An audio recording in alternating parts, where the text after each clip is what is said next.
I have with me today as our guest, our second guest for season 2 of From the Heart Side Out, none other than Miss De-Andrea Blaylock-Solar. Solar, yes. I am very excited to have De-Andrea here. This is not the first time that we've gotten a chance to kind of catch up and kiki and chit chat, but it is the first time that some folks might be meeting you or getting to know you. And so I want to tell you a little bit about De-Andrea because she is amazing and you need to know who she is if you do not already. So De-Andrea is Missouri's first Black AASECT certified sex therapist and an LCSW supervisor. If you know what it takes to become an AASECT certified sex therapist or an LCSW or an LCSW supervisor, you know that those are no small feats. Yes, and so as a graduate of St. Louis University, she majored in social work and minored in theology before completing a Master of Social Work degree at Washington University in St. Louis. As the owner of Sankofa Sex Therapy LLC, she works with individuals and those in all types of relationships and provides therapy from a Christian perspective when requested. She conducts workshops around sexuality, intimacy, and sensuality, and is a member of the leadership collective of the Women of Color Sexual Health Network. Welcome, De-Andrea. I am so glad to have you as a guest here on From the Heart Side Out. Thank you. I'm so glad to be here. It's good to see your face and share community with you again. Absolutely. Is there anything that you want to add to your introduction or that you want to share with people who, again, maybe hearing about you or getting to know you for the first time?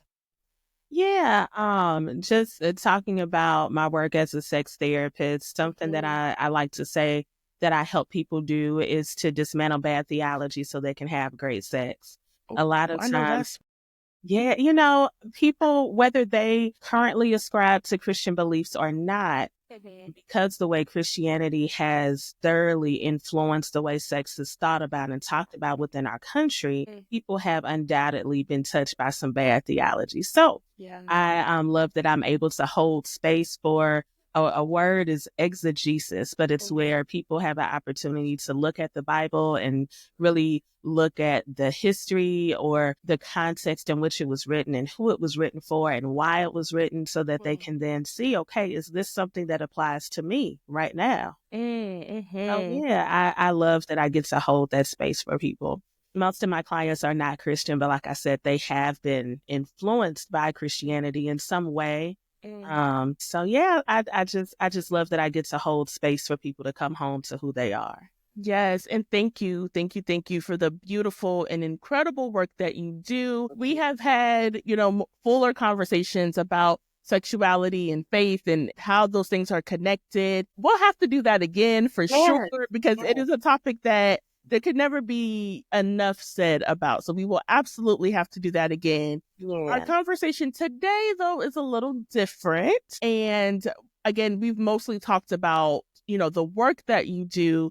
But today we're talking a little bit more about you as a person and some of your personal story. I think that I had seen you kind of mention this online before, but it's not a story that I know, the details of or know about very much. It's just a tidbit of information that I know about you. But De-Andrea, you are a remarried widow, which means that you were married, your husband passed away, and you have since remarried. And as I was thinking about, wanting to have conversation about love and love stories to kind of kick off season 2, I think that this is such an important love story or type of love story to talk about. And I don't know that we do a good job of having these sorts of conversations. And so I thank you for being willing to, share such a personal and difficult experience with me and with our listeners. So to kick us off, I guess we start at the beginning. So before you were a remarried widow or widow, you was married and in love and stuff. And so I was. Yes. Can you share that love story with us? Yeah, I can. So my late husband's name is Alan. We met actually in high school. We were a part of a college prep program called Upward Bound, and it's where we had school on Saturday. And we weren't necessarily close during that time. We were cool, but and he was a twin, and so I was actually closer with his twin brother than I was with him. But I was like, oh, but he's kind of cute, and we kind of, ran into each other during undergrad. I'd see him every once in a while. But my senior year, I was getting out of my line sister's car, and I called him by accident, and I quickly hung up, and he called me back. And I was like, oh, hi. I was just calling to see if you were alive. That's all. So, tell you how long ago this was. We ended up communicating on Black Planet. Okay. Because we weren't texting as much back then because you had to pay per text.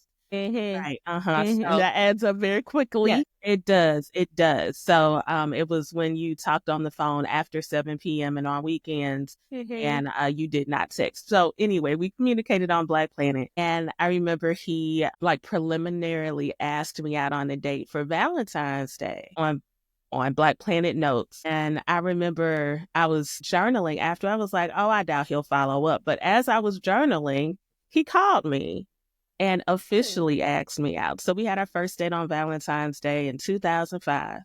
And from there, like we tried the boyfriend girlfriend thing, and it was like, not quite. And so I was done. I was like, we'll try that. That's over. But he just couldn't leave me alone. I was done, but he just kept calling because, I'm fine. And Exactly. so, I mean, how could he help himself? I mean, really. So we ended up, no, our first day was 2003. That's right, my senior year of college, 2003. But we officially became boyfriend and girlfriend August of 2005 and we're together ever since. We got married September 29th, 2012. And yeah, we're married until he passed away. Oh, yeah. I can tell just looking at your face that you have such fond memories of the early days of your relationship, the marriage. That I can tell that you remember that time Yeah. very fondly. Yeah, he was a good dude, man. He was a good dude. A beautiful love story that all started with a pocket dial. Listen, I did not mean to call that man. And then I lied. Some part of you might have wanted to call that man. Maybe. Some part of you said, you know what, it's now or never. Yeah. Yes. Yep. Okay, so you said y'all got married 2012. Yeah. Okay. What are some of the fond, memories that stand out to you when you think about your relationship, when you think about your marriage? We were very nerdy. And nerdy in a lot of different ways. Like I'm like bookish nerdy, but he got me more so into Marvel. Like as a kid, I was a Pokemon girl. Okay. I was watching Pokemon before going to school and Teenage Mutant Ninja Turtles. But with him, I got more into Marvel. And I grew up liking Star Wars. So like that was a joke we had, which was better I grew up liking Star Trek. He liked Star Wars. So that was the thing we had going back and forth. But he brought me on over to the Star Wars world. And but yeah, we got to be nerdy together. Yes. Also he was a visual artist. He was a painter. And so he would put me in a lot of his different pieces in different ways sometimes. Wow. Like whether it was my hair on, just, it was cool. Or when he would actually do like deliberate, this is a picture of you, to see how he saw me was just so cool. Yeah, it was one thing I really appreciate. And after he passed, well, I would get it somewhat when he was still living. But after he passed, so many people came to me and told me how much they could tell he loved me by the way he looked at me. I had so many people say how much they looked up to us in our relationship. My younger goddaughter, so her mother was pregnant when Alan passed away. And she had, before Alan passed away, she had talked to the pastor about asking for Alan and I to be, her name is Tori, be Tori's godparents. And then Alan passed away. And she asked me, she was like, I know he's gone, but I really wanted you all to be her godparents because I wanted her to see this kind of love and this kind of relationship. Wow. So yeah. Yeah, that says a lot, that to be trusted in that way of, hey, I see you as a model and an example for my unborn child, that this is something I want her to have to emulate. Yeah. Yeah. I mean, just such an honor. The thing about at his wake, how his coworkers were like, "Oh, you're just as pretty as he said you were." Oh. Or, "Oh, he loved you so much. He just talked about you." Oh, I'm telling you, it's like if somebody ain't gonna love you like that, go Listen, on about your business. It's that or nothing, that okay? or nothing. It's that or nothing.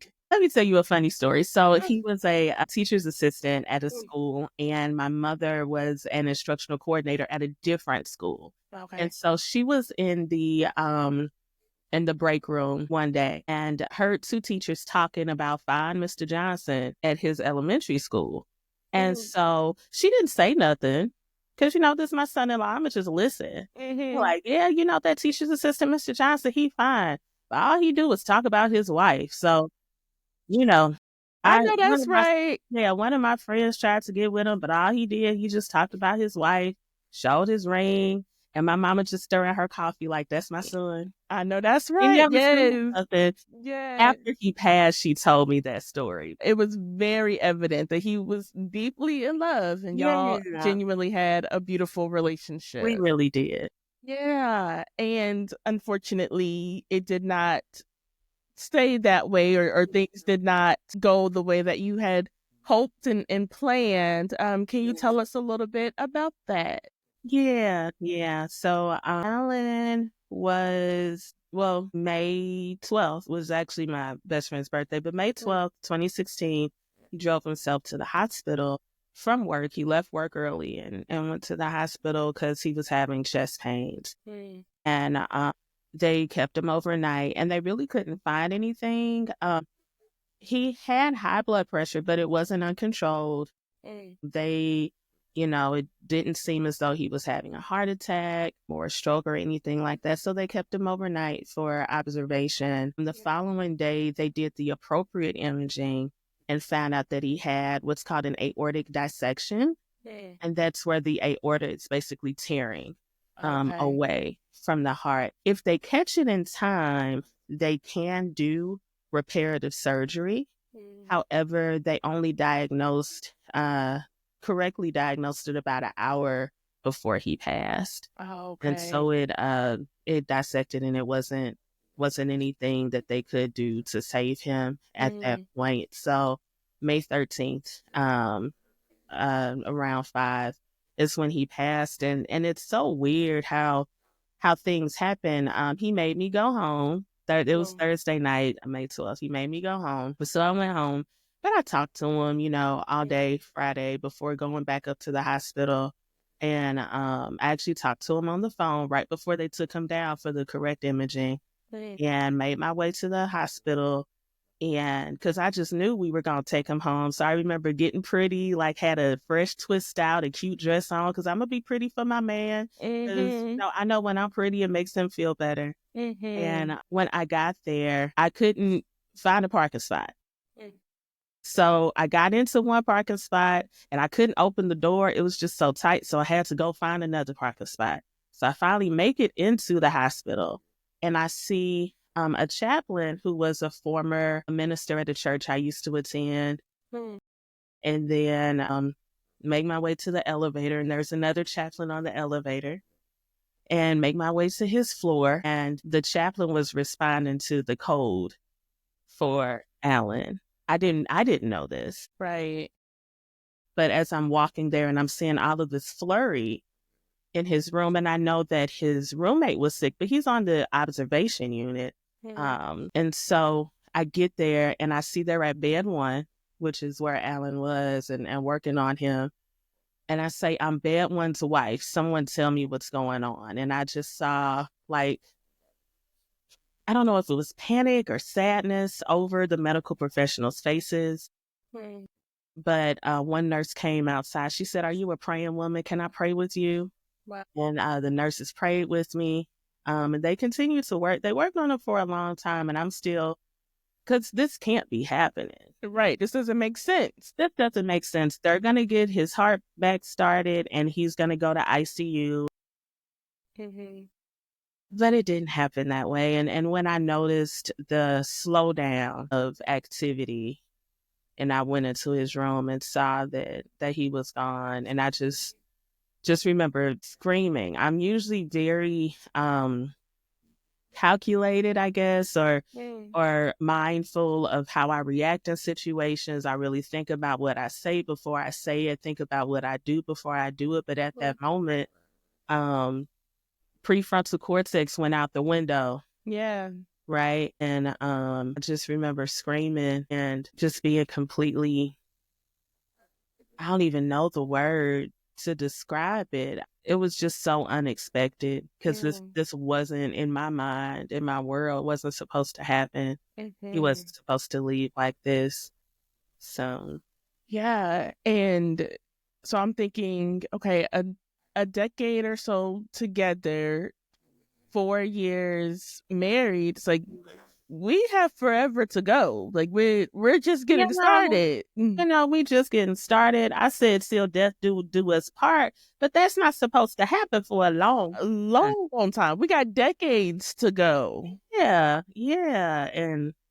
but we didn't. And I think about, like, now I can say these things and it doesn't feel cliche or whatnot. But when people were saying these things to me in the moment, I was like, shut the hell up. Can I cuss? Yes, you can cuss. Yes. Because I'm a Christian, okay? But yeah, I just think about how, he didn't get to love me on this side for the rest of my life, but I got to love him for the rest of his life. Yeah. And like, what now, so many years later, I can sit and I can say that May 3rd, don't nobody want to hear that. Don't say nothing to me about that. Yeah. Don't say nothing to me about God has a plan.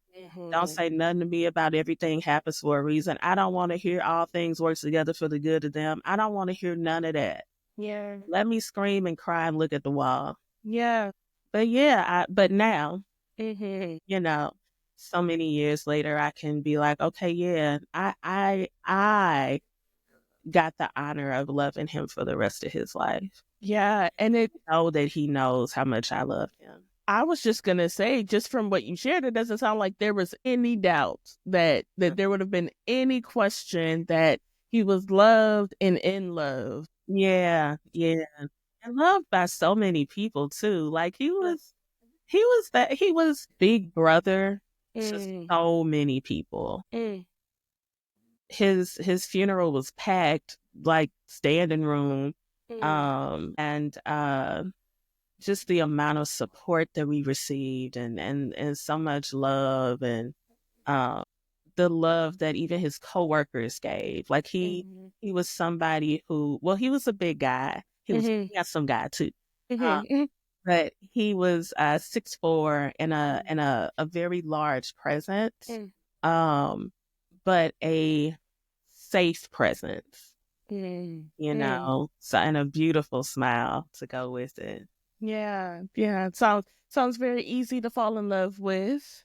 It was. He got on my nerves too now, Oh, of course. That just adds to the love. It does. Yes. And so like you were saying, those early days, I'm not trying to hear all of that. I don't want to, like, my world has shattered. The unexpected, unacceptable, worst case scenario has happened. Yeah. What do you remember about those early days? The first week, the first month, the first year? What did navigating that look like for you? Yeah. So I lived maybe 7 minutes away from my mama's house. Okay. So I I didn't live in my house. I lived at my mama's house. I slept in bed with my mama. Those first few days, I would wake up crying. I like screaming and crying because, you wake up and you orient yourself. Yeah. And I had to orient myself. I'm in my mama's bed because Alan died. So those first few days were rough. And my bed in my room was still upstairs, but I needed to lay next to my mama. Yeah. Yeah. My very best friend of 29 years, now the tears want to come, but she passed away in 2020. Oh. But Krista was so much. So Krista's 35th birthday was May 12th, 2016. Wow. And she passed away on what would have been Alan's 40th birthday in 2020, October Wow. 17th. So I always think of them in tandem because he passed away, the day after her birthday. And yeah, but put her life on hold, really, because 35 is a big birthday. Whatever she was going to do was out the window. She was with me and making sure that I survived. Because it was rough, man. It was rough. And she was so mindful. Even my line sisters who I'm close to, they didn't contact me directly. They contacted Krista. And Krista fielded everything to me. Yeah. And she and my other really good friend, Keita, and my other really good friend, Velva, they took a lot for me.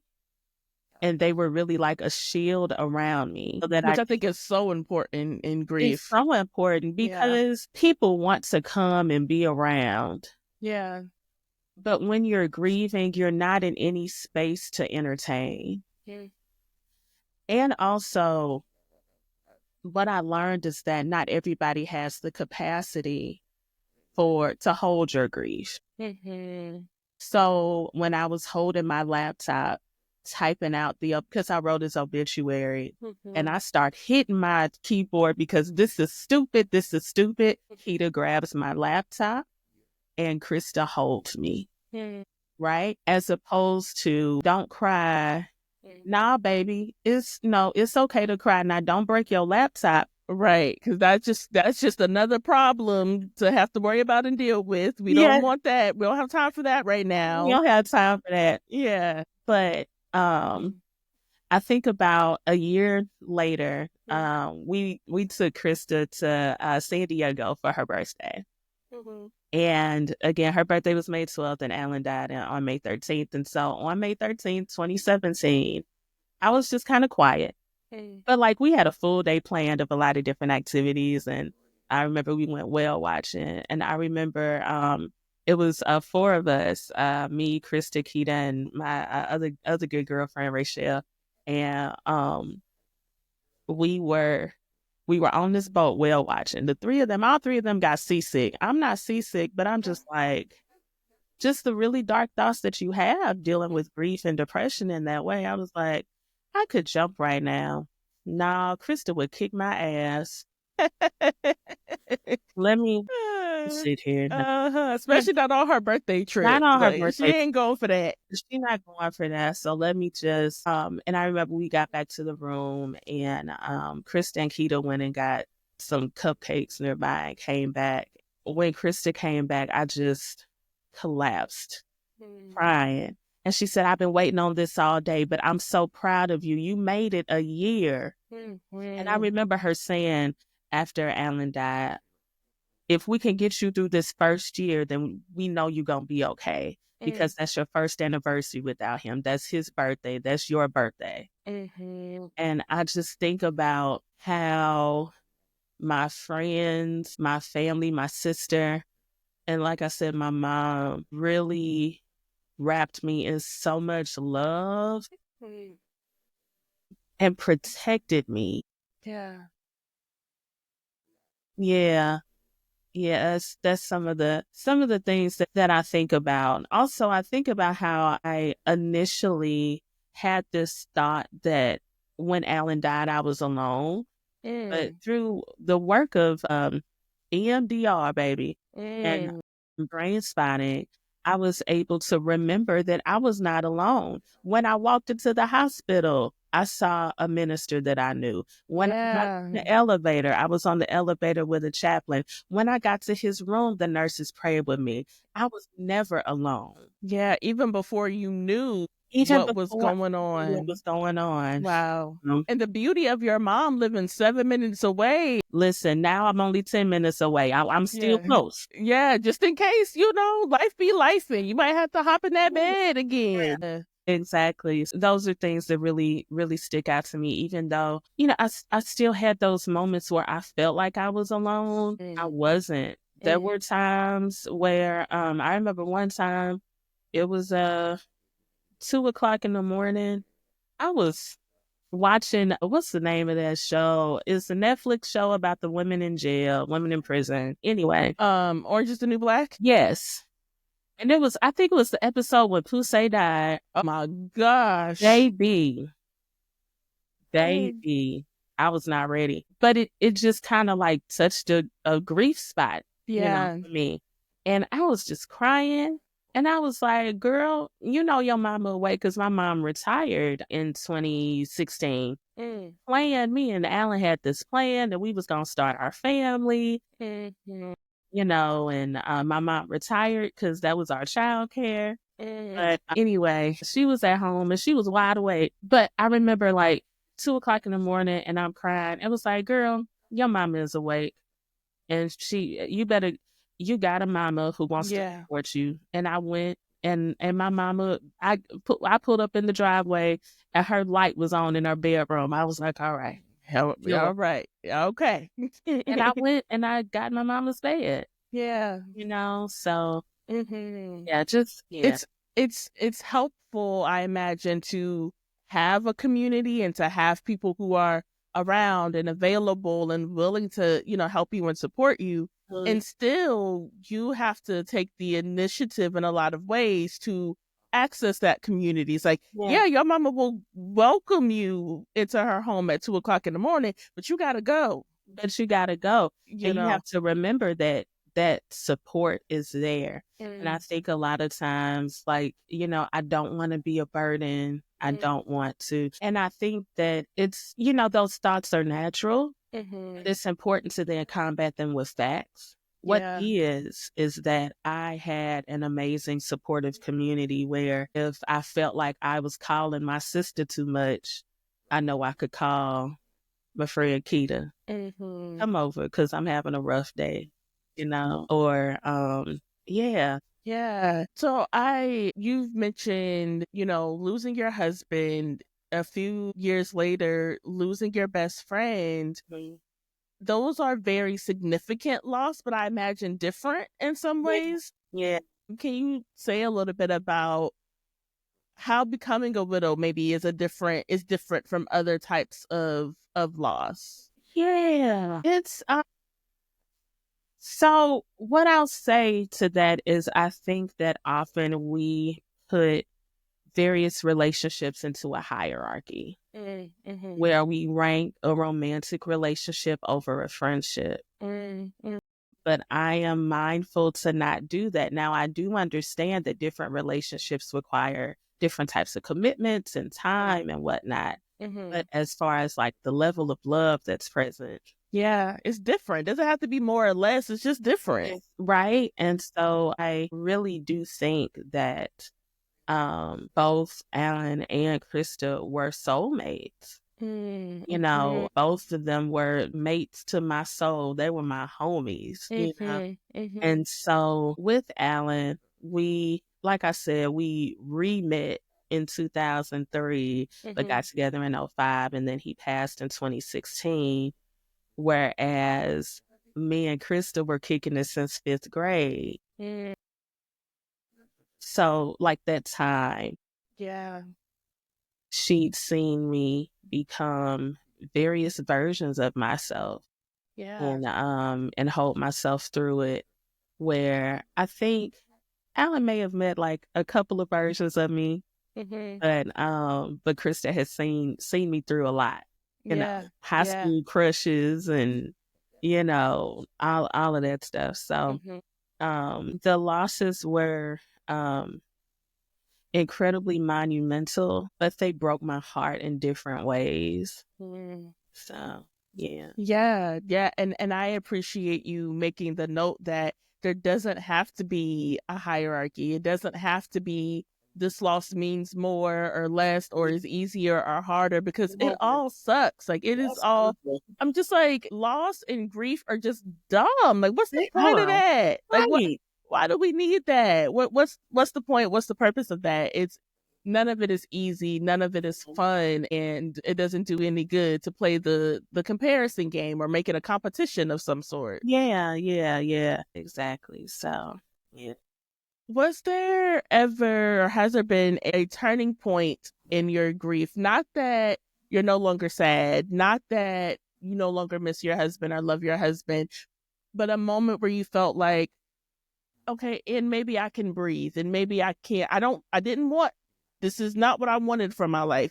Would still choose to undo it in a heartbeat if you could, but a moment where you said, okay, if this is life for me now, I can make it. I can be okay. When I noticed that my lungs kept expanding and my brain kept telling my body to breathe, and it was like, well, shit, I'm still here. Yeah. I don't necessarily want to be. Not that I like actively wanted to harm myself, but just that pain. Yeah. It was like, well, since I'm still here, I guess I gotta live this life. Let me wash my face, throw on some mascara. Now, my friends wasn't gonna let me look too crazy. I remember, like I said, I had to twist out the day Alan passed, and then I didn't retwist my hair Friday, and so we got Saturday. And then I remember when Krista picked me up, I had flat twisted my hair. As she said, I'm glad you did your hair because if you didn't, we were gonna do something because like you don't have to look like what you've been through.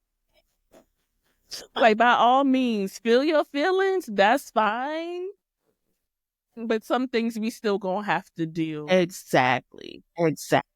I think I'm like, that's love. That is It is. friendship. That is sisterhood. Be like, now, girl, I can't just be letting you walk around looking any old type of way. Yeah. Not when you got all cute to go to the hospital to see your man, and then you just think you go walk around any type of way after that. Yeah. Yeah. And I remember Krista took me to the mall because to get shoes to wear to the funeral. And I was looking at shoes and she was like, well, before we got there, she was like, okay, so what are we going for? I said, I want to be sexy for my husband. She said, all right, let's do it. Let's do And it. so I'm looking at shoes and she said, so you going for sexy, right? Because this is our 60-year-old school teacher. What's happening? You're in the wrong section. You in the section, baby. So I got me some cute heels, but yeah.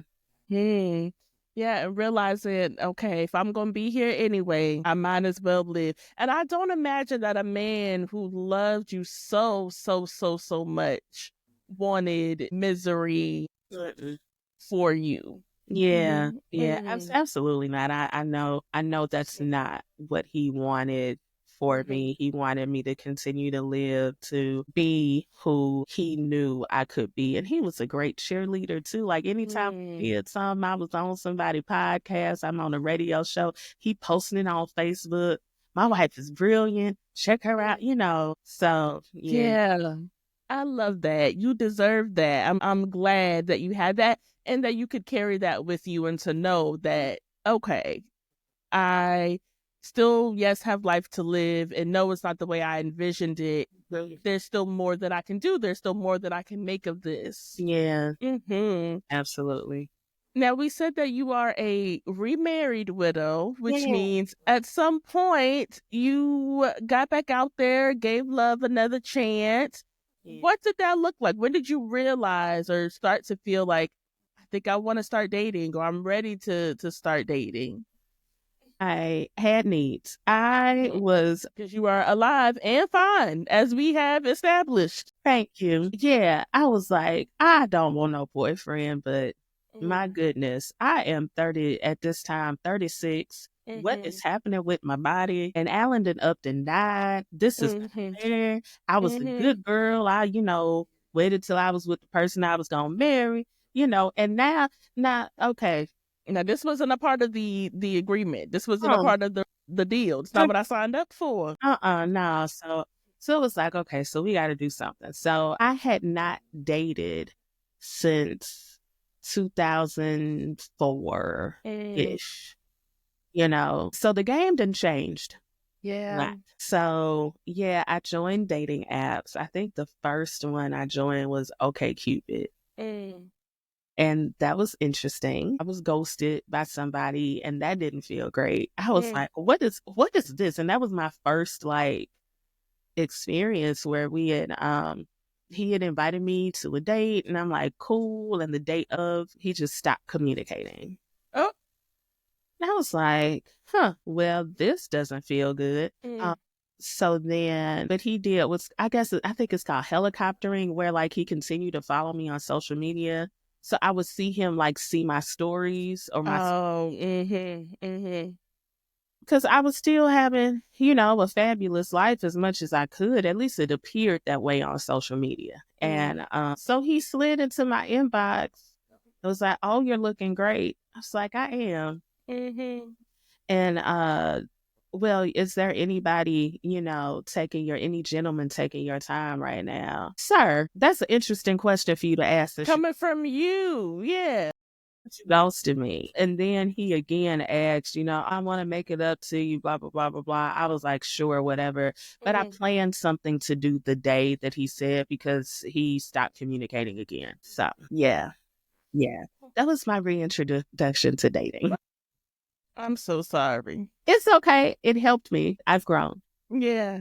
But then I joined Tinder, and I remember Tinder had such a kind of a negative connotation of being the hookup app. Yeah. But my experience with Tinder was that I got the most conversations turned into dates from Tinder without the expectation of immediate hookup. So I actually met my husband on Tinder. See, I know a few folks who done met and fell in love and got married from Tinder. Absolutely. Yeah. So, okay. Yeah, but that's what got me okay, so we got to do something. This don't work. And I remember having a conversation with God. I was like, look, I'm too young and too fine for that to be it. You got to have something else in store.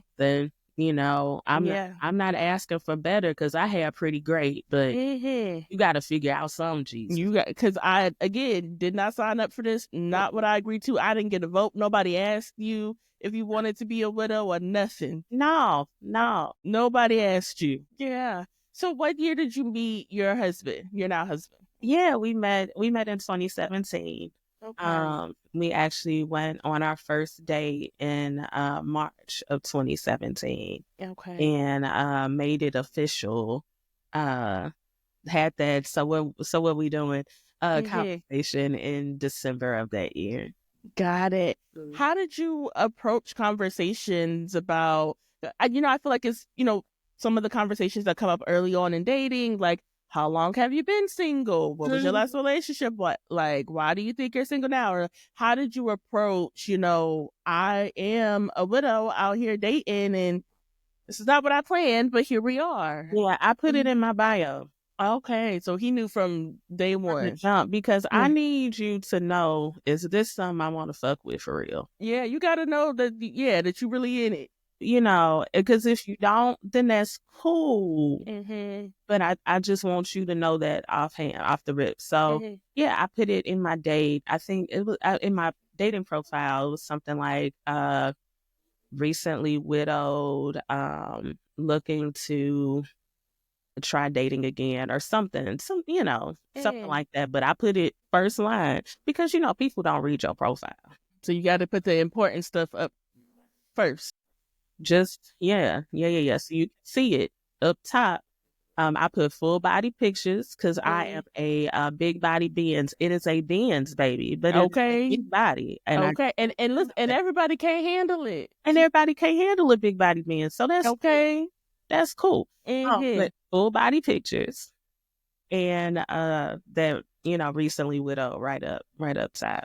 So. Got it. Okay. What was his response? How did he react or respond to you being a widow? It wasn't, if I'm remembering, it wasn't like initial conversations. It was like acknowledgement of it. Mm-hmm. But it was after our second date that I remember he asked, like, well, how did he pass? But yeah, we talked about a lot of other things outside of that. So Yeah. Okay. Okay. Did you ever feel any judgment, any pressure, whether coming from yourself, coming from folks around you? Are you dating too soon? How could you move on if you were so in love? yeah. I think about, especially, celebrity women. Like, I think about Vanessa Bryant and how I'm just like, I hope if she wants to date or get married again, that she feels free to do that. I could see that being difficult for her because who Kobe Bryant was. right, to a bunch of people who didn't know him in real life, but that's neither here nor there. Okay. Yeah, yeah. I did have a lot of like self conversations, and I was in therapy. Now it took me a while to find a good therapist because like that first one was wickety whack. Like, just awful. But and then the second one was okay, but not what I needed. And the third one that I still have, Black woman, she gets some stuff that I don't have to explain. Mm-hmm. And I greatly appreciate that. And also honors like spiritual ideas and whatnot. Even if she doesn't share the same thing, she holds space for it. Whereas with previous therapists, well, real quick, the first therapist, I was talking about how I mentioned how I couldn't find a parking spot at the hospital and had to find it, and it was just kind of belaboring my time there. And I felt that was God protecting me from being there as he passed or as code. And she said, yeah, our brain just really connects different things that are coincidences that really don't have anything to do with anything, but they're just a coincidence. She said that to you? She said that to me. The grieving widow who comes and does nothing but cry during the session. This is what she says to me. Yeah. So she was trash. But yeah. But you didn't give up and you eventually found a I good eventually fit. found one. Yeah, because as a therapist, I believe in therapy, and I also Yeah. know that it can be hard to find one that's a good match for you and has the right toys to help you get to where you need to go. Yeah. So anyway, I can't even remember. Oh yes. So the idea of was I moving on too fast? Like that's something that I did talk about in therapy, and I talk with my friends about.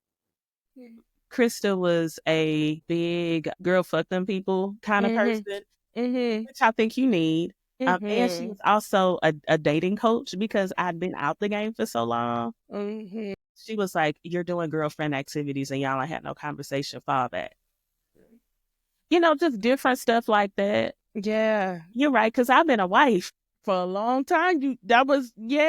So yeah, nah, she was my dating coach. She helped me a lot, but also brought some levity.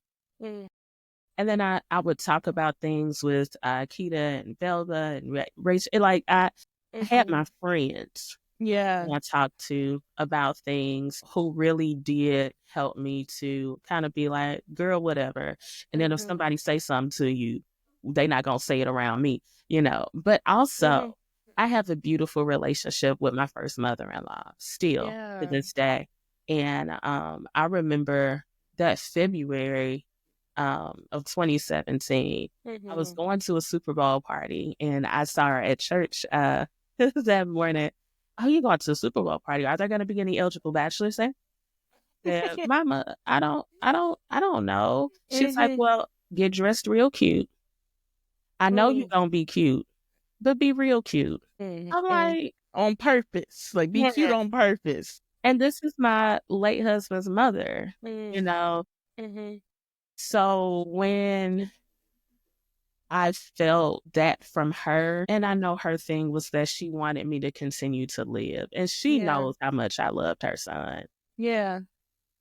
So, yeah, that was that kind of released some things for me. Yeah, and everybody else after that, I mean, you know, They'll be all right.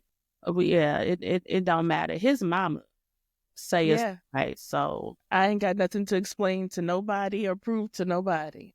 at all. So, and I did, I love that Kunle, my husband, and Mama Alice have they got each other's phone numbers. She texts No. him, and he honors the relationship that I have with my late husband's family. He doesn't Yeah. feel threatened by that.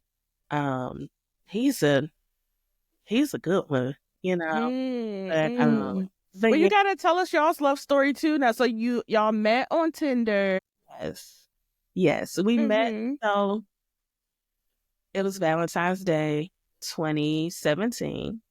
And Mm-hmm. I remember I had full time I'm a school social worker, and so um I was at school and just like I I love seeing daddies bring their kids Valentine's Day gifts. Mm-hmm. I just absolutely adore that. So like I was gushing over that day.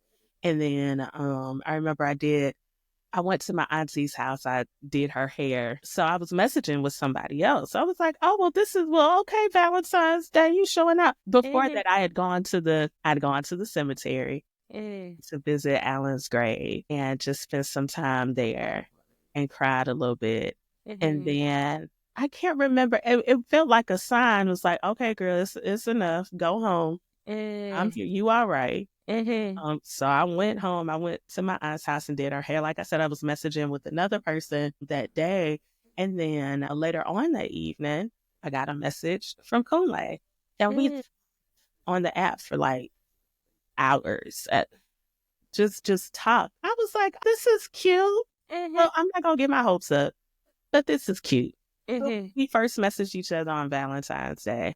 Wow. And like hindsight, I'm like, well, look at that. Because my Look first at that. Yeah. So anyway, we had our first date in a couple of weeks later, like mid-March. And well, I guess like a month later. And we went to it's closed now, but it was a wine bar. And we just talked and talked. And we closed down the place. And I just had a really good, solid date. It wasn't like, oh my gosh, I'm in love at first sight, but it was like, this is cool. Yeah. All right. Okay. So, we had a second date, maybe another few weeks after that. And again, talking has always come like very easy to us. I remember the second date, I came up to the restaurant. He was there seated, and I remember smelling his cologne. I was like, oh, that smells good. What are you wearing? And he said it was the same damn cologne that Alan wore. Wow. And I was like, okay. I don't think I shared that. I know I didn't share that with him then, but I was just like, huh, okay. Oh, I okay. don't know nobody else that ever heard of this cologne, Chrome. What it is? Him and him. So Apparently you like it. apparently I like it. That's what I go for. I remember that from the second date. But we sat at the restaurant and talked until the restaurant closed. And then we walked and got ice cream and sat and talked until they closed. And then he walked me back to my car. And then we talked. And then I drove him to his car.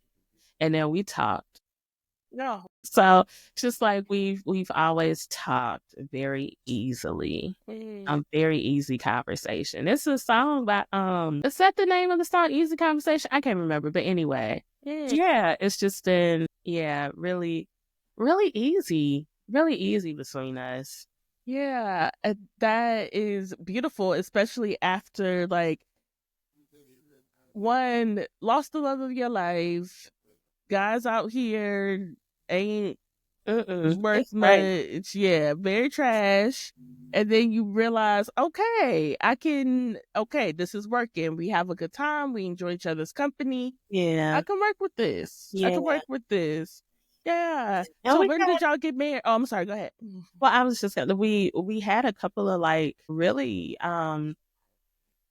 challenging things to happen that year. So in July of 2017, Krista had an aortic dissection, but they Wow. caught hers in time to do the reparative surgery. Mm. Um, and so I was just like, a year after my husband dies from the same thing, like, what is happening? What is this? What's, Yeah. you know?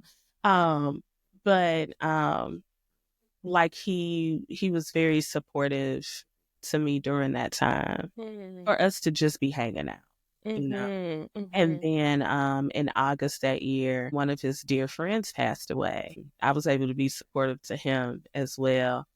And I know those things really did bring us closer. Yeah, yeah.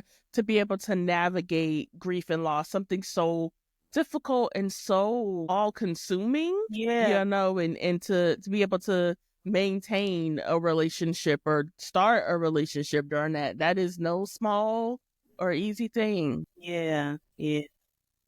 So y'all, how long have y'all been married? Yeah. So we got married November 11th and 13th, 2021. With Anthony? We had a Nigerian ceremony. Oh, okay, Yeah. okay. Yeah. So Beautiful. yeah, he's born. He's a first generation American. Mhm. His parents are from Nigeria, and so we did have a traditional ceremony on the 11th, and then Mm. the white wedding or the Western wedding on the 13th. Okay.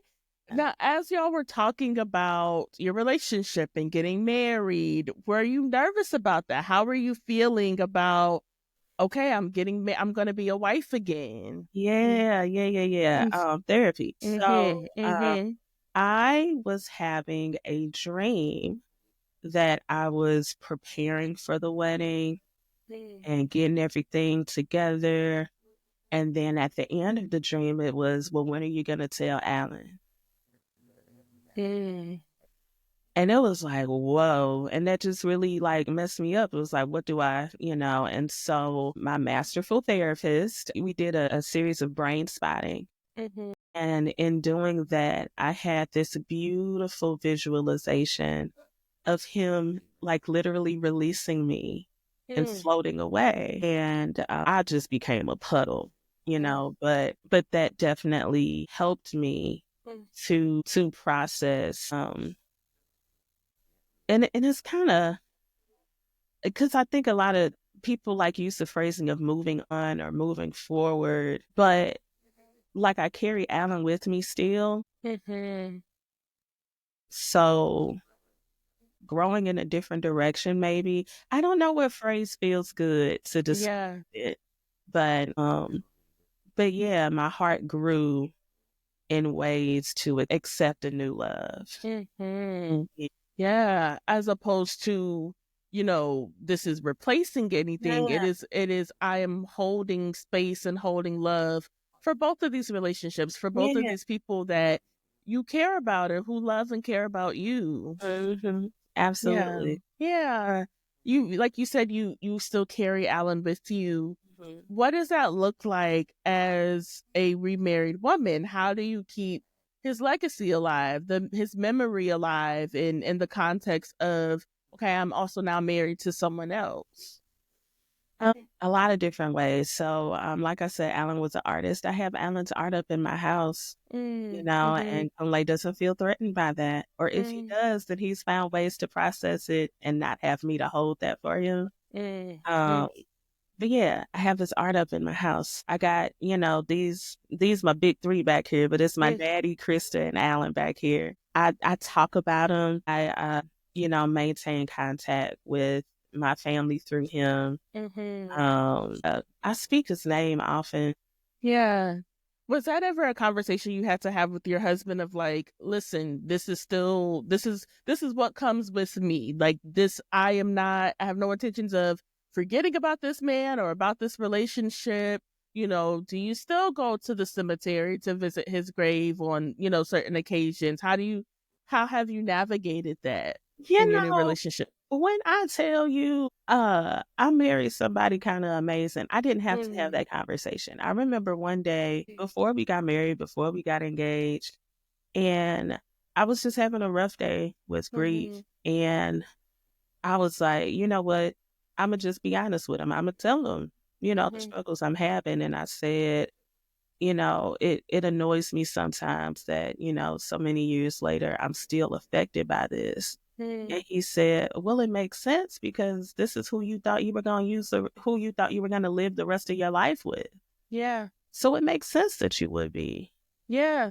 And I was like, well, how about that? Didn't even have to explain.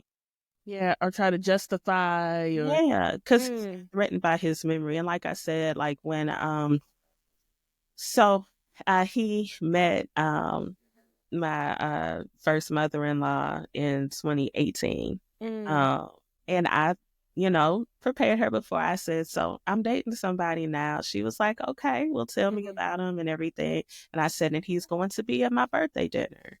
I just want to let you know. And I let him know.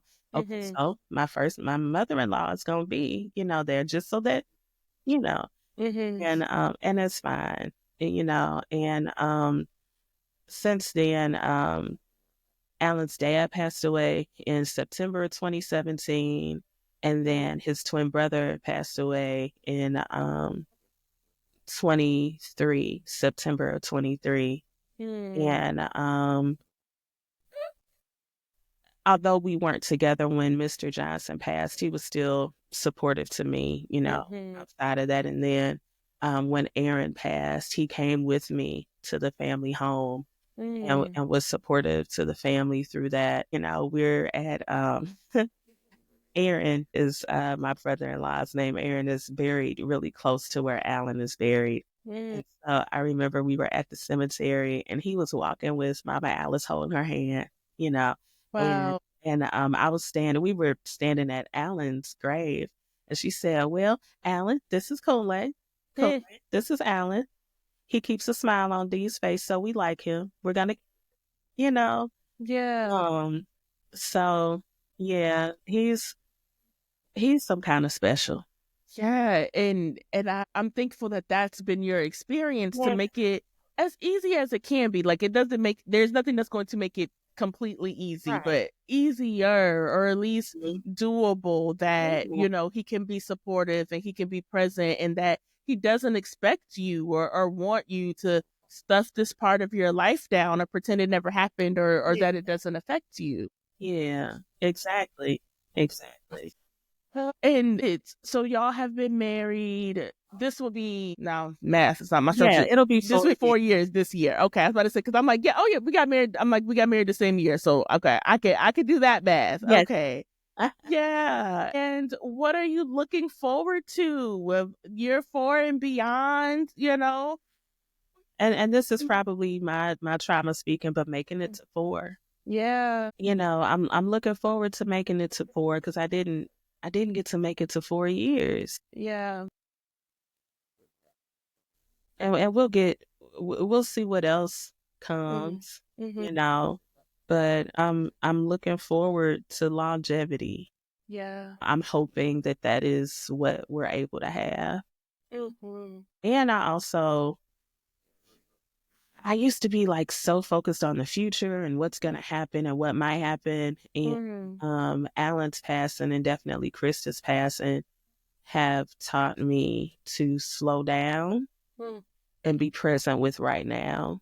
Yeah. And right now we're good. We still like each other. That's a blessing. We've got a beautiful home. We've got great friends.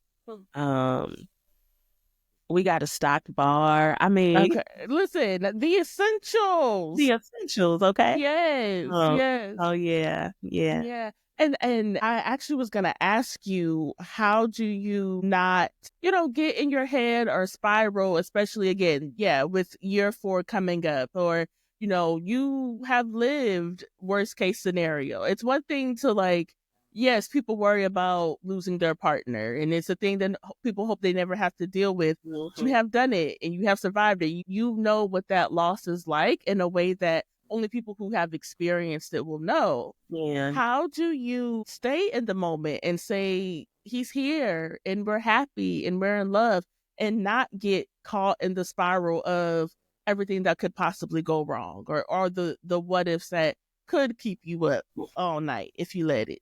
All that stuff that I work with my clients. specifically acceptance and commitment therapy. And although like CBT gets on my nerves, some of that is what I come back to when I think about those negative cognitions. And like when you get into that anxiety spiral of what if and what could be and what might be. Yeah. And coming back to what is. And then the radical acceptance of I can't say what's going to happen in the future. Yeah. But I can accept what's happening right now. And I can, do my best to prepare or, understand what's in my control and understand what's not in my control. Yeah. And yeah, those tools that I use, those toys, as Resma Manicum calls them, those toys that I have in my disposal to work with community, I use them for myself. Gotta practice what you preach. Isn't it the most annoying thing? It's so annoying. Like, this stuff really do work if you use it. That's so annoying. It's so annoying. But you're doing it. You're doing the work and it helps you, it really sounds like. Yeah. Yeah. How would you say your definition of your understanding of love or partnership have changed or evolved through your experience? Wow. My understanding of love and partnership has changed in that I understand that it's not one size fits all. It's definitely, and also that as you are practicing loving someone else through their changes, you have to like practice loving and accepting yourself. I think about how I am a very different person than I was May 12th, 2016. Because May 13th, I became a new person. And then October 17th, 2020, when Krista died, I became a new person. Yeah. And last year, my closest aunt passed away. I'm a new person then as well, And so I think that my understanding of love, there's some folks that I follow on social media. Why can't I think of the name? Christian A. Smith. And he talks about greatest commandment theology, where it's this idea of love your neighbor as you love yourself. And that means you have to love yourself. And figuring out what that looks like and understanding that loving myself is not selfish, just like how Audre Lorde talks about how self-care is not selfish, but it's an act of resistance, right? Right. Whereas self-love can be, you can make the argument that it's an act of resistance, but also it is work. And so if you're doing the work to love someone else, you have to also and accept someone else. You have to also do that same acceptance and love for yourself. Because y'all, if your plan is to be together, then you have to rock with and roll with the many changes you're going to go through and the many transformations you're going to go through. Thank you for that. I thought of 3 groups of people that I wonder if you have any advice or words of wisdom for. I thought of the person who has recently lost a spouse and maybe it's the early days and they're trying to figure out everything. How do I live? How do I go on? Or I'm thinking about dating, or oh my God, I'm so glad she said I had needs because I got needs too. And I just didn't want to say it. And I didn't want nobody looking at me crazy. I think about that person or that group of people. I think about the person who is dating or interested in dating someone who has lost a spouse and wondering, how do I support them? How do I, be present? What do I do if I do start feeling a little jealous or insecure? How do I navigate that? And then I think about folks who, are in relationship or married and, have not lost a partner or lost a spouse. If there's anything that you're like, if I had known how that day was gonna end or what was gonna come, this is what I would have done differently, in my marriage or in my relationship. Yeah.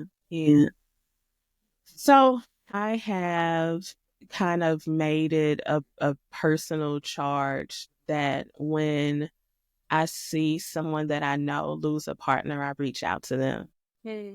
And I let them know, you may not want to talk today, and that's perfectly okay. But whenever you want to talk or you want to hear, of somebody who has lost a partner around this age, I'm here.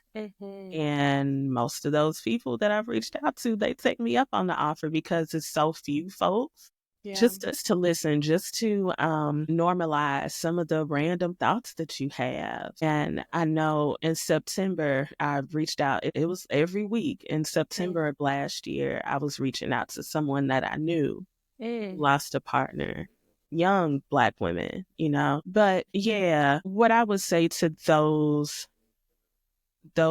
people who have lost partners, please work really hard to not judge yourself for any emotion that you experience. Get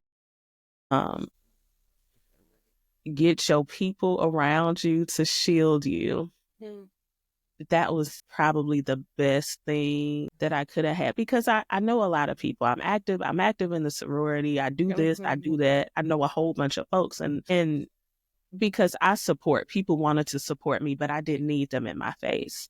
Right. Homies, they was like, no, thank you, but no thank you. thank you, but no thank you. And that was what I needed during that time. Yeah. So work hard not to judge yourself for what emotions you experience, and make sure you got, they call Krista and Keita Debo. Necessary. They were necessary. So, and then what was the other two? Yeah, if you're dating or interested in dating someone who has lost a spouse, and then for folks who have not lost a partner or a spouse, but just, yeah.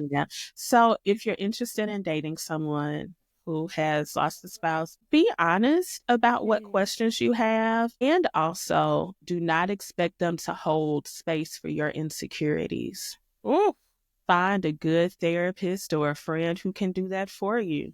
But they may not have the capacity to do that. Talk with them.